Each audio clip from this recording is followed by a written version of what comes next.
ये मोहम्मद रफ़ी हैं इस सॉन्ग में अपनी आवाज़ के साथ। सबको मालूम है और सबको खबर हो गई आज। ये गीत कास्ट किया गया है शम्मी कपूर पे।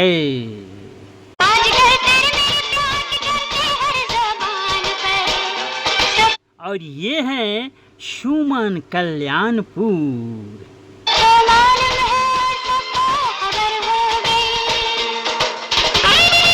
ये सुमन कल्याणपुर प्लेबैक की थी मुमताज़ के लिए, यानी कि ये गीत कास्ट किया गया था शम्मी कपूर और मुमताज़ पर। फिल्म थी ब्रह्मचारी जो 1968 को ये फिल्म 28 अप्रैल को रिलीज की गई थी, जिसमें मुख्य भूमिकाएं थी शम्मी कपूर, मुमताज़, राजश्री, जगदीप, प्राण, सचिन, यशी सैन, जूनियर महमूद, मोहन चोटी। दोस्तों, ये बात मैं आप लोग से इसलिए कह रहा हूँ कि कुछ ऐसी बातें होती हैं फिल्म दुनिया में, कुछ ऐसे वाक़या होते हैं जो फिल्म से रिलेटेड होते हैं और ये फिल्मी लोग के अपने जो इनके स्टाइल होते हैं उनको दर्शाता है। ऐसा होता है कि कोई अभिनेता जो प्रोड्यूसर डायरेक्टर की बात नहीं सुनता है, प्रोड्यूसर डायरेक्टर जब जाते हैं कहानी सुनाने तो कहानी पर ध्यान नहीं देता है, तो ये प्रोड्यूसर डायरेक्टर दूसरे अभिनेता को, एक्टर को उस फिल्म के लिए ले लेते हैं। तो बाद में वो जो पहला एक्टर है वो बहुत परेशान होता है क्योंकि वो उस फिल्म को करना चाहता है।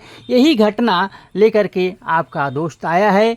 तो सभी प्यारे प्यारे बहनों भाइयों को मेरी तरफ से प्यारा सा अभिनंदन। मैं आपका दोस्त पीके संगीत 1961 अपने चैनल पर स्वागत करता है एक नए वीडियो जानकारी से भरी हुई, मनोरंजन से भरी हुई। तो इसमें वो जो अभिनेता थे शम्मी कपूर, जब ये इस फिल्म के यानी कि ब्रह्मचारी फिल्म के प्रोड्यूसर NSCP जाते हैं, उनके पास कहानी सुनाते हैं, ध्यान नहीं देते हैं, तो राजेंद्र कुमार को इस फिल्म के लिए रख लेते हैं।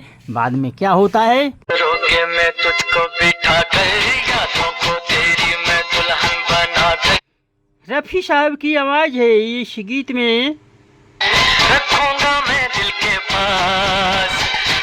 शम्मी कपूर के लिए प्लेबैक किए हैं रफ़ी साहब इस गीत में। हो मेरी जान उदास दिल के झरोखे में तुझको बिठा कर। ये जब कहानी पर ध्यान नहीं देते हैं शम्मी कपूर तो राजेंद्र कुमार को ले आता है। बाद में ये बहुत परेशान होते हैं और राजेंद्र कुमार के मनाते हैं कि नहीं, ये फिल्म मैं करूँगा, आप छोड़ दीजिए। बाद में बात बनती है और ये ब्रह्मचारी फिल्म में यानी कि ब्रह्मचारी फिल्म शम्मी कपूर के खाते में आ जाती है।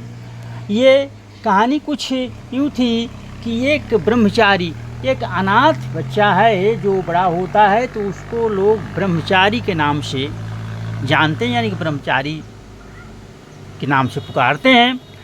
तो ये बच्चा फोटोग्राफर बनता है और चूँकि ये अनाथ था इसलिए जितने भी अनाथ बच्चे थे उसको लाता है और एक अनाथालय खोलता है और उसमें सब उनको पालन पोषण सभी अनाथ बच्चों को करता है अपनी आमदनी, फोटोग्राफी की आमदनी के द्वारा। गाड़ी में निकली अपनी सवारी। ये रफ़ी साहब की आवाज़ है, बच्चों के लिए गाते हैं, अनाथालय के बच्चों को ये घुमाते हैं, फिराते हैं, खिलाते हैं, सारी अपने खर्च पर। शम्मी कपूर। थोड़े आचारी थोड़े पिछाड़ी, थोड़े अगाड़ी थोड़े पिछाड़ी, चक्के में चक्का। और इस फिल्म के गीतों को लिखा था हसरत जयपुरी ने। चक्के पे गाड़ी में निकली अपनी सवारी। और संगीत दिया था शंकर जयकिशन ने। फिल्म के डायरेक्टर थे जिप्पी शिप्पी और उनके सुपुत्र रमेश शिप्पी। और इस कहानी को सचिन भौमिक ने लिखा था और डायरेक्शन किया था, यानी कि डायरेक्टर थे बप्पी सोनी। उस समय की एक Hindi romantic classical musical drama movie रही थी जिसमें सोशल कहानी भी कही जा सकती है।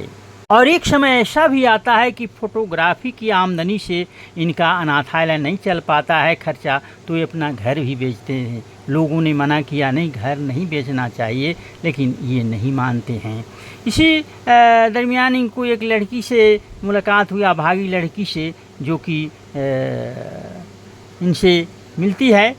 वो है लड़की थी राजश्री, जो अनाथालय में इनका सहयोग बाद में करती है। और इसमें प्राण की अच्छी भूमिका है, प्राण ही धोखा दे देते हैं राजश्री को।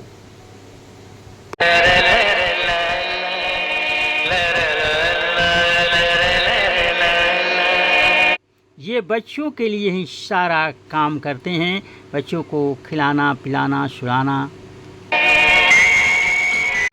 तुम सो जाओ, मैं गाऊं, तुम सो जाओ।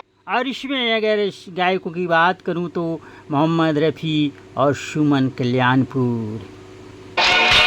सुख सपनों में खो जाओ, मैं गाऊं, तुम सो जाओ। और उस समय की ये फिल्म सुपर हिट रही थी। मैं गाऊं, तुम सो जाओ। इतनी ही जानकारी है मनोरंजन। आपका दोस्त अगले वीडियो में फिर से मिलेगा और बातें करेगा अच्छी अच्छी मनोरंजन जानकारी। धन्यवाद।